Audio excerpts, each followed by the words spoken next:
Coach, can I eat this? This is one of the most common questions I'm getting all across social media. And for those who don't know me, I'm Coach Ábris, founder of Demi Cycle Protocol, and we specialize in helping high achievers and corporate executives over the ages of 40 and 50 sustainably get below 15% body fat, become lean and energetic for life, and get to at least 85 plus sleep score on their ordering that we ship personally out to their address. So, how do we make this happen? And basically, how do we navigate around food? How do we decide on what are the ideal foods that you can eat or not eat, right? So what is the answer for this big question? Coach, can I eat this? Right? So yes, you can. This is my short answer, and this is where I differ from majority of health coaches. This is where we as Demi Cycle Protocol differ from most of the fitness and wellness companies, right, that specialize in improving people's health in a sustainable way. We do not really restrict any type of food, because what is the consequence of that, right? You will end up hating your diet. You will end up hating your coach. You will end up hating the whole program that you're on. You will stop, and you will even hate working out, going to the gym, sleeping well, optimizing every other area of your life which is other than nutrition, right? Because it will piss you up so much that you just can't eat your favorite foods, that you just want to quit. Yeah, and I can completely understand you, right? Because it's not like okay, I'm following this diet for 3 months, then I will stay shredded for the rest of my life. It doesn't work like that.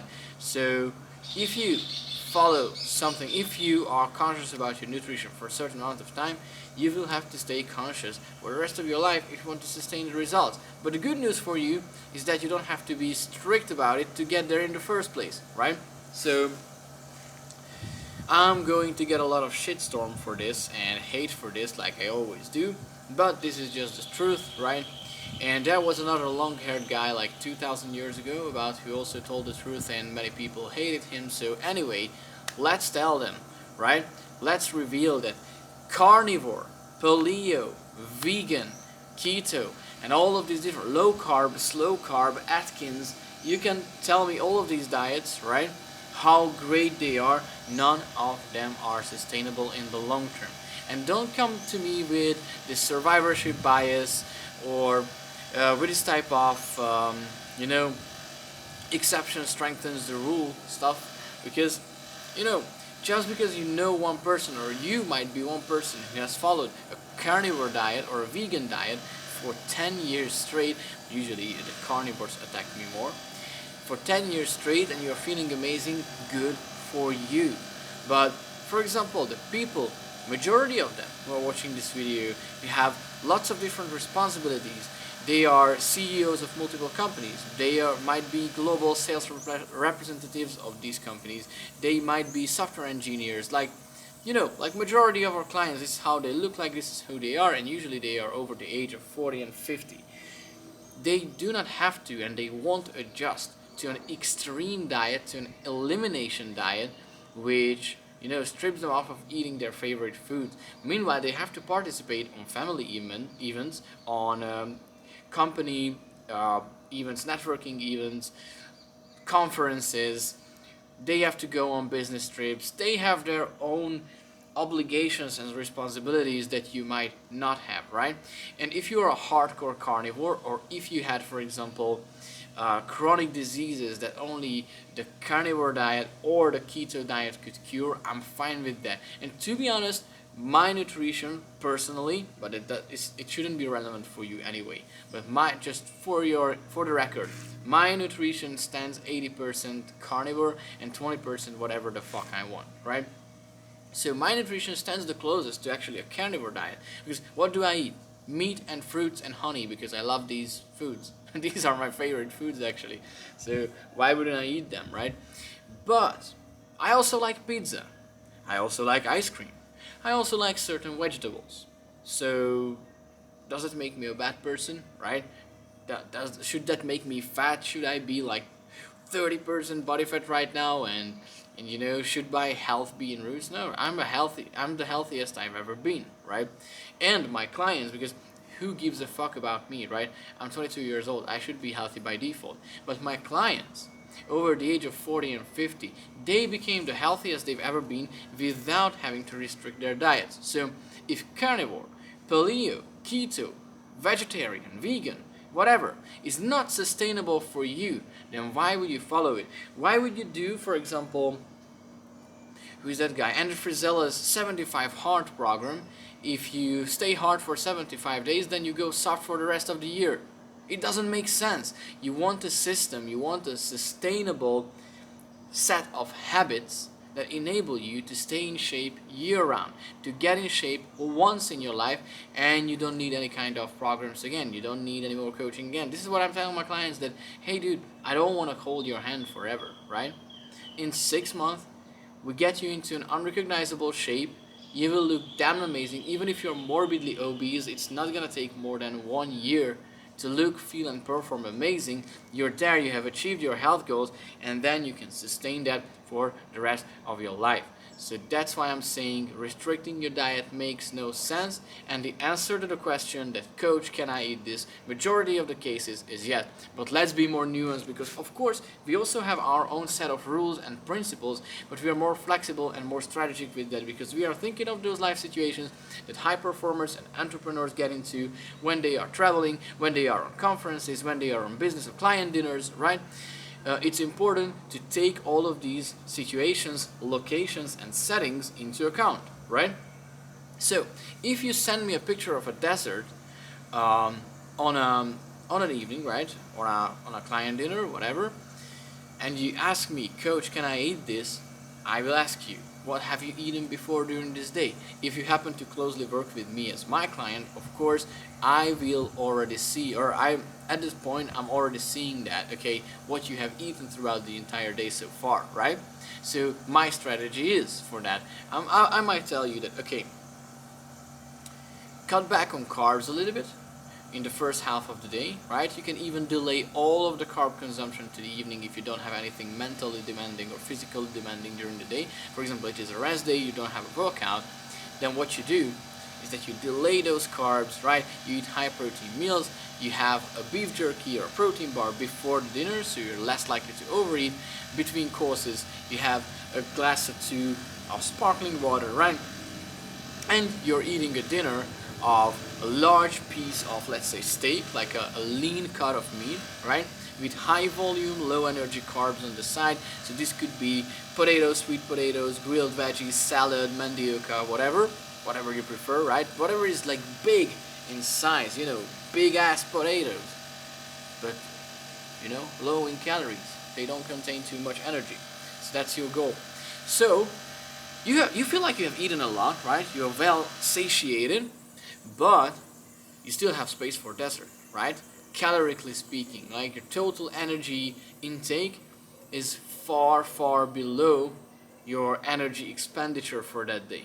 And for that, you don't need to count calories. Like, I have made videos before that, like how do we navigate around not counting calories but still being in a caloric deficit. So feel free to watch these videos if you want like more details on how do we do that. But I just wanted to make things clear that you don't have to count calories in order to be able to be in a caloric deficit. So burning more energy throughout the whole day than what your energy intake is, so that will ultimately lead to weight loss. And if you combine that with a high protein diet and resistance training 2 to 4 times per week, then you will not just lose weight, but you will lose fat, meanwhile preserving or even growing your muscle mass. So this will make you a metabolically, fully, athletically and sexually active calorie burning machine. And this is what you want to do.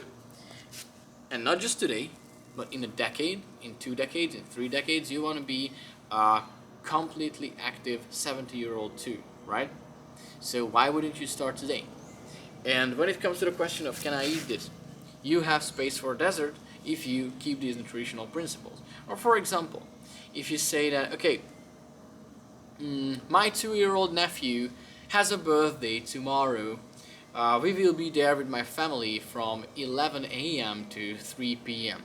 But I'm hitting the gym afterwards. Can I eat the cake? Yes, you can eat the cake because that cake will fuel your workout. I will probably tell you that, okay, skip carbs for breakfast, right? Just have some eggs with cheese and veggies or whatever, right? Have a lighter lunch with high protein, like some lean cut of seafood or meat there, right? And after that, you can go to the birthday party and have fun, and eat the cake. And after that, you crush that workout because you make sure that those carbs actually go into the glycogen storages of your muscles. You get an amazing pump in, you have higher strength levels, and you use all of that glucose to fuel your muscles and your brain actually. So it's very useful, right? And after that, of course, you lay low on carbs again.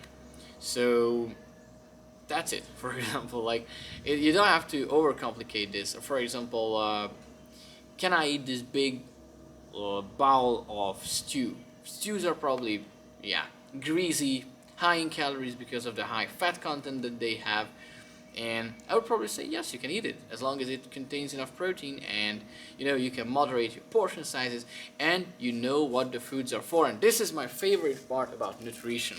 Knowing what the foods are for, figuring out, because this is your key to lose fat any time of the year and to stay lean or year round, even while eating your favorite foods. Just awareness of the macronutrients, right?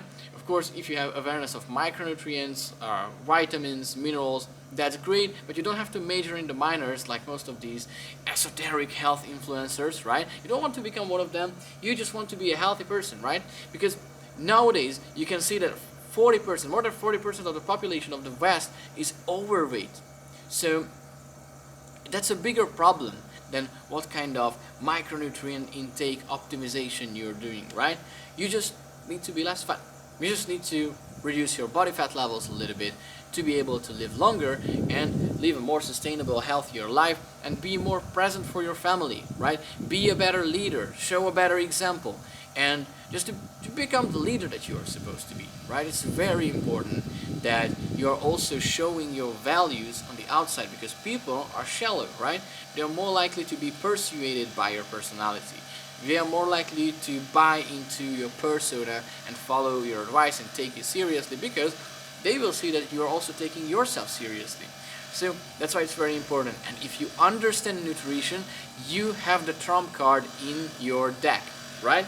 Why? Because then you understand the function of proteins, carbohydrates, and fats. So let's go through it just like in a nutshell. What you want to do if you want to stay lean year-round while eating your favorite foods. What are proteins for?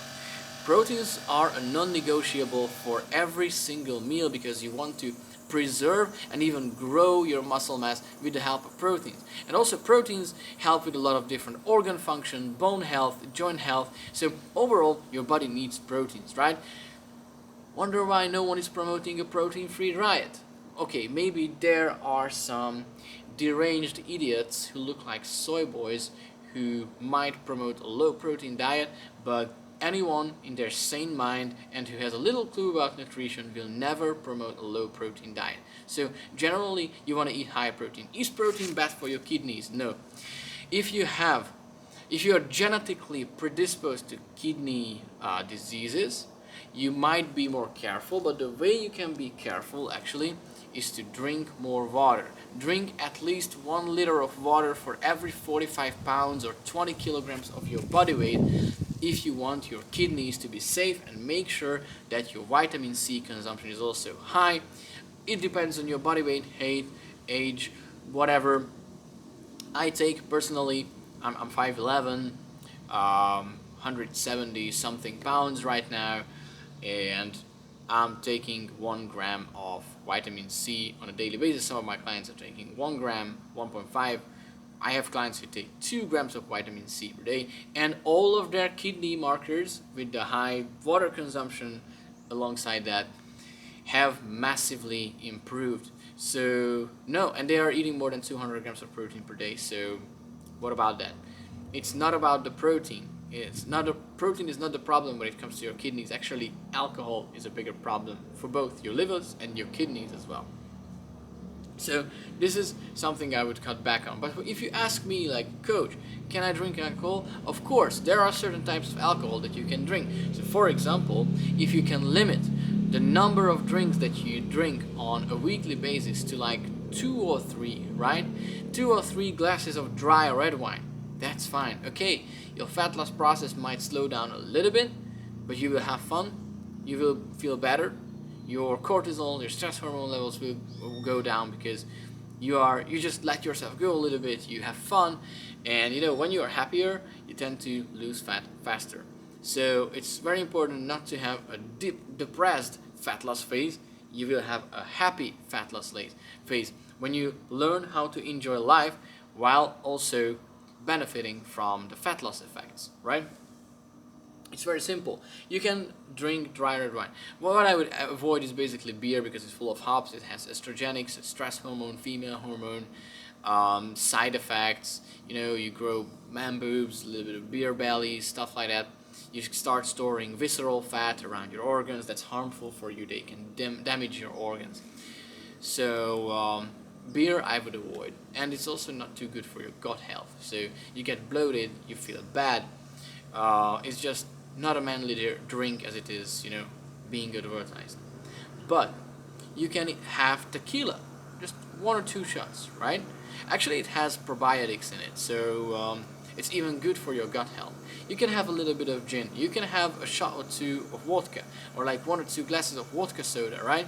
So sparkling water with vodka, just to add some more extra volume. Make sure that you are like not completely dehydrated. That's completely fine, right? As long as you know that majority of the day you're eating high protein, you're drinking a lot of water, and you're not doing anything else that might damage your kidneys or your livers, right? So So that would be my simple approach about protein, kidney health, and liver health and alcohol, right? But getting back to the macros, right? You know what proteins are for? You're repairing your muscle tissue. If you are in the lean gaining phase, you're even growing your muscle mass. Higher muscle mass will help you burn more calories because muscle is expensive for your body to maintain, calorically speaking. So everything's gonna be fine, everybody's happy, right? So what is the next step? Knowing what carbs are for. Carbs are for quick energy. So what you want to achieve with carbs is that you eat them, you have some boost in your brain due to the glucose, and in your muscles, carbs are transforming into glycogen, which is storage nutrient for your muscles. This is where they gain energy from. So your performance in the gym and also in the office will significantly go up if you are eating a substantial amount of carbs when you need them the most. And here you have to be a little bit strategic. What I would recommend primarily, and what we do with our clients, is that we eat 60 to 70% of our daily carbs before and after the most active period of the day. So it could be a workout, it could be a conference, presentation, whatever demands you either physically or mentally, mostly physically, right? Because this is how you can burn in a short amount of time insane amounts of calories. And if you are focusing on muscle work, muscle development, then for sure you need carbs before and after that. So how that works is that they have a high protein, high carb meal before workout, like 1 or 2 hours before the workout, right? They have some watermelon as a dessert because watermelon is amazing pre-workout. It contains a lot of citrulline, it pumps your muscles up, it presses down your blood pressure, right?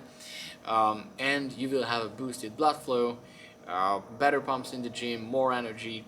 So this is what we usually do before a workout. After a workout, a smoothie of protein powder, banana, grapes usually because of the grape sugar, dextrose over there. So again, we are going for quick proteins, quick sugars, a little bit of raw honey just to reload the muscles. So load, fire, reload, and that's it. For majority of the day, so the rest of the day and before that, we don't really eat too much carbs, so basically fat loss in our case is very easy. But carbs by themselves and sugars, they don't make you fat. I made a video about it a couple of days ago called Not All Sugars Are Created Equal. Check this out because they're showing you like a tier list of what type of sugars are good and bad. There are no good and bad sugars, but like how good and how bad they potentially may be, right, if you happen to consume them. So Sugars are not bad. Overall, carbs are not bad if you know how to use them. And if you happen to have a rest day or like a more sedentary day where you know you won't go to the gym, you won't have any presentations coming up, you don't have to be publicly speaking, you don't have to be going here and there a ton. So generally, you won't burn a lot of calories that day. I would recommend, or what we do with our majority of our clients, and it works like a charm very well, is that we batch up majority of our carb intake to the evening, so by the end of the day. So what happens then, as your body is lacking the quick sources of energy from the form of carbs, it will start touching your fat reserves, right? So for majority of the day you're in fat burning mode, and in the evening in one single meal you can't eat that many carbs that you would kind of exceed your daily energy limits that you can intake or that you can consume, right? You wouldn't exceed your daily energy consumption. You can still remain in a significant caloric deficit without having to count calories, which I also have a video about, like how do we not count calories and still stay in a caloric deficit. So check that out too. And what I want to say is you just want to like acknowledge that, okay, when you need quick energy, you eat carbs. When you don't need quick energy, you don't need that much carbs, right? So you can just focus on burning fat, right? Can you burn fat meanwhile eating carbs all day through? Yes, if you are not eating that much carbs that would exceed your maintenance calories, you will probably still burn fat, right? And do you need to count calories for that? No, not. You just need to know like more or less how much carbs are here and there, right? But you can't really overeat carbs if majority, at least 80% of your carb intake is coming from high volume but low energy carb sources. So speaking of potatoes, sweet potatoes, mandioca, artichokes, any kind of grilled vegetables, even potato mash that doesn't contain that much carbs, watermelon, mango, papaya, these fruits are, compared to their size, they are very extremely low in carbs and calories in general, so you feel free and safe and guilt-free to consume them. Nothing wrong can happen. So the thing is, I have never seen a single person who have eaten watermelon every single day and got fat. So the lesson is in here that there are certain types of foods that you can eat guilt-free, you can eat a lot of them, you get satiated, so you're less likely to eat that candy bar in the evening, right? But if you happen to have a rest day and you have followed that strategy where you delay majority of your carbs to the evening, you can eat that candy bar. Or before a workout, you can eat that Snickers, you can have some cookie dough, you can have that entire tub of Halo Top ice cream, right? There's not that many calories. And you can still be fine, you can still lose fat, just like my client. Let me show you the ice cream guy. I think the ones who are watching my channel, you know who I'm talking about, but the ones who don't happen to know my channel and haven't seen the ice cream guy yet, basically, here's the ice cream guy. He's called Devin. He is 45, now he's already 46 years old, and he is performing amazing. And this is how he went from 23% to, just let me check if my mic is still recording. Okay, we are still on. Okay, so he went from 23% body fat to 9% body fat within 6 months, and completely changed his brain chemistry, his metabolism, his lifestyle, and this is just natural for him. And he never trained more than like 3 or 4 times per week, so it's not like a demanding protocol that you have to like adjust every piece of your lifestyle to, right? These are little changes over a certain period of time that you are able to sustain for a lifestyle. So even though this transformation happened a couple of months ago, Devin still maintains his body composition. Why? Because he got these systems and habits in place, and he learned how to leverage carbs to his advantage. So always eat carbs when you need them the most, when you have energy, or batch them up to the evening. and they will help you fall asleep. So this is the biggest advantage of having most of your carbs in the evening. Of course, not at 9 p.m. if you go to bed at 10 p.m. So I would say like 6 or 7 p.m. Right? This more realistic, but they will drive up your tiredness, your adenosine levels, and they just make it easier to fall asleep. So why wouldn't you take advantage of this, right? And finally, let's talk about fats, right? Fat is also not something that will make you fat.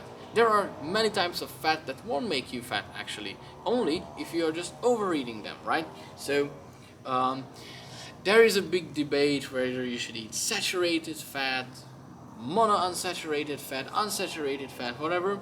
It doesn't really matter what type of fat you're eating. Fat will either way will be helpful for you for regulating your cholesterol levels. Many people are afraid of cholesterol and fats, but to be honest, healthy fats um, coming from egg yolks, avocados, tallow, butter, ghee, whatever. So coconut oil, for example, olive oil, these healthy fats, they actually contribute to healthy cholesterol levels and also healthy hormone system. So your testosterone production, your growth hormone production will be more optimal. You can push down your cortisol levels. So all of these different fats and oils that are not processed, that are not, for example, these pressed seed oils, whatever, they are actually helpful for you. Do you need to eat a lot of them? No, probably not. So if you are not like an extremely skinny hard gainer person, probably you shouldn't drink multiple deciliters of olive oil every single night, but you are not doing that, I guess. So you don't even have to be too sparing with the oil you use in the pan. You don't even have to be neurotic in the restaurant about seed oils. Like once or twice you eat something that has been fried in seed oils, that's fine. As long as you're eating high protein, as long as you're not overeating your portions, right? You know how to eat big foods. You know, you eat a lot, but not too many calories, right? Or not too much energy intake, right? If you can just take care of these, you can just take advantage of the hormonal benefits of fats, and you probably won't overeat fats, right? So because fats are not a quick source of energy like carbs, fats are a storage nutrient, and meanwhile they contribute to a lot of positive effects in your body and a lot of positive effects in your hormone system. They primarily, if you eat too much of them, they get stored as fat, as a storage nutrient, right? For the harder times, for the survival mode, when you have eaten less than what you have consumed and your body feels it's hungry, so it starts eating itself. And if you have had enough protein in your body, it will start eating up not your muscle mass, but your fat mass. So this is why a high protein diet with like energetically strategized carbs, so eating the carbs when you need the most energy, right?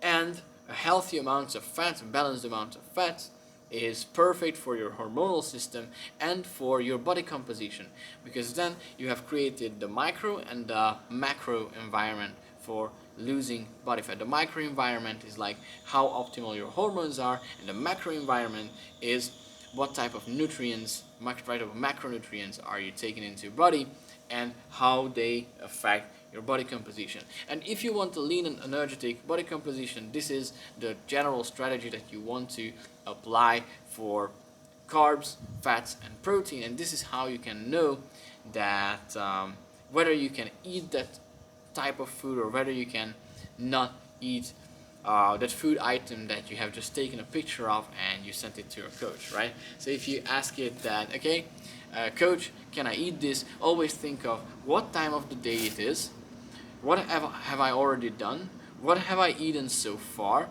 what have I left to do, and will this food get me closer to my current goals and objectives or further away from them?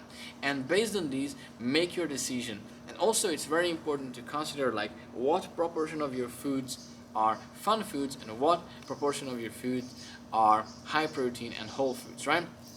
Ideally, you want at least 80% of your nutrition being made of high protein, whole foods, you know, clean and fresh food, ideally, right? And 20% of that could be on the fun food side. So it could be pizza, it could be ice cream, it could be some pastries, candies, whatever you enjoy, right?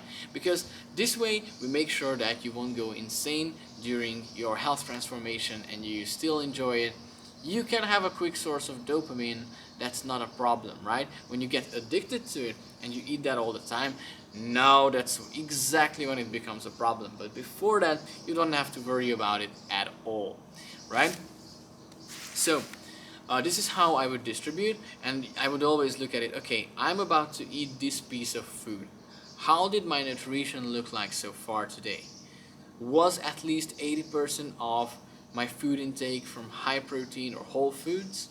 If yes, then okay, you can eat this piece of cake. If not, then probably you should push this cake aside because this is your second one for today, and you should eat something else which fills you up, is high in protein, and will satisfy your taste buds, right? So this is how we have an approach towards nutrition. This is how we do it. This is how we make it sustainable and enjoyable in the long term. And this is why we are not advocating for restrictive diets, doing keto, paleo, carnivore, vegan, low carb, Atkins, whatever, you name it, right? We are not doing this stuff. This is how it works for us. And I think based on the client results that we have had the past years, we have received to show that it works, and it keeps working even after our clients are finished with the program. So we're still, keeping in touch with each of them. They're still looking, feeling, and performing amazing, and we have completely changed their lives. So if you want your life to be completely changed as well through the power of efficient and enjoyable, sustainable nutrition, sleep, and training, then you can apply for one-on-one working with us in the description below by booking a free call, where we will craft up a custom game plan for you on how your transformation towards below 15% body fat, doubling your natural energy levels, and getting in your best shape of your life would look like over the next 6 months. You will get a roadmap, and if you are a good fit to work together with, then we will get you onboarded.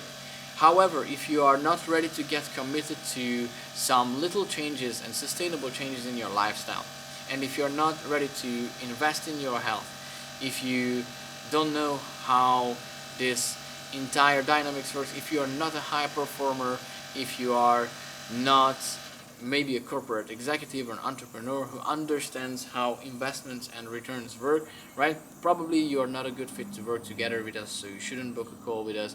But I highly invite you to watch my previous videos or join my free community also in the description below, so I can help you out and I can get your mind in shape. Because once your mindset is there, once your brain is there, you're capable of doing anything. And that's when you become ready to invest in your health. That's when you're ready by default, but you have to perceive yourself as a ready person, right? And for that, you need to get your brain in shape first. So watch my previous videos, join my private community, it's completely for free. And once you get to the point where you have the mindset that you believe in yourself, you know you're capable of this, you know you can do this better than anyone else, then it's absolutely the time for you to book a call with us and to make a sick ass transformation happen, just like that we did with Devin, right? And if you just generally enjoy this video and you like the videos I'm making lately, then click the like and the subscribe button, and yeah, send this to your friends, your family members, your grandma, your boss, your employees, your team members, your network, and whoever is important to you, and whoever you don't want to torture with the act of counting calories, right? So, or restricting their diet. If you don't want them to go through this suffering with another coach or with another program which has them track these things and in a completely unsustainable way, then send this to them and they might consider not ever counting calories or not ever thinking about nutrition again in a way that most of the people are doing nowadays, right? They might as well start enjoying their food, enjoying their lifestyle, and enjoying their health transformation, because at the end of the day, no result is worth achieving if you can't sustain that in the long term. Think about this a lot and re-listen this sentence, replay this in your head, and thanks for watching, guys. See you in the next one.